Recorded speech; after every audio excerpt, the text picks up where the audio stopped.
हा व्हिडिओ पाहून तुम्हाला विमान प्रवासाच्या तुमच्या मनातील कल्पना बदलू शकतात किंवा त्या कल्पनांना धक्का बसू शकतो. हा व्हिडिओ आहे 12 जानेवारीच्या रात्रीचा.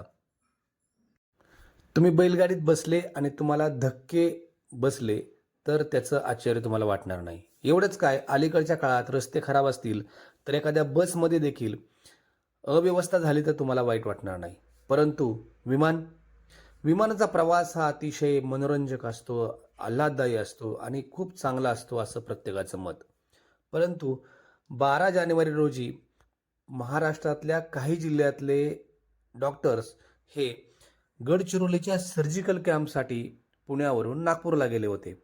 12 जानेवारी रोजी नागपूरवरून पुण्याला येत असताना इंडिगोची फ्लाईट त्यांना मिळाली आणि यामध्ये अशा स्वरूपाची इंडिगोची फ्लाईट त्यांना होती की यापेक्षा बस आणि आगगाडीसुद्धा चांगली, अशा स्वरूपाचं अनुभव या डॉक्टरांना आला. यावरून इंडिगोला बारामतीतल्या एका डॉक्टरांनी थेट कायदेशीर नोटीस पाठवली आहे. बारामतीतील भूलतज्ञ डॉक्टर सुजित अडसूळ हे नागपूरवरून पुण्याला 12 जानेवारी रोजी आले होते. बसल्यापासून माझ्या सीटमध्ये काहीतरी प्रॉब्लेम आहे अशी सूचना त्यांनी वारंवार इंडिगोच्या हवाई सुंदरींना आणि प्रशासनाला दिली होती. मात्र कोणीच लक्ष दिलं नाही. ज्या वेळेस ते फ्लाईटवरून उतरले त्याचवेळी त्यांच्या लक्षात आलं की जी सीट होती ती सीट चांगली नव्हती, मोडकळीस आलेली होती आणि ही अशी अवस्था असेल तर कसा प्रवास करायचा असा प्रश्न सुजित अडसूळ यांनी विचारत थँक्यू इंडिगो, तुम्ही दिलेल्या अशा व्यवस्थेबद्दल आभारी आहोत असे मत व्यक्त केले.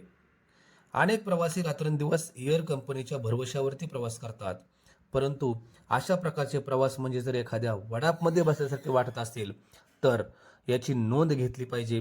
पंतप्रधान कार्यालयाने आणि केंद्रीय दळणवळण मंत्रालयाने याची नोंद घ्यावी असं आवाहन देखील सुजित अडसूळ यांनी केलं होतं. काही दिवसांपूर्वी त्यांनी इंडिगोला या संदर्भात विनंती केली होती, मात्र तरीही कोणीच याकडे लक्ष दिलं नाही. म्हणून आता सुजित अडसूळ यांनी वकिलामार्फत इंडिगोला कायदेशीर नोटीस पाठवली आहे. आता याचं नेमकं काय होतं ते पाहणं महत्त्वाचं ठरणार आहे. परंतु विमानही एखाद्या वडापसारखं किंवा बससारखं झालं आहे अशा स्वरूपाचा प्रत्यय देणारी ही घटना आहे.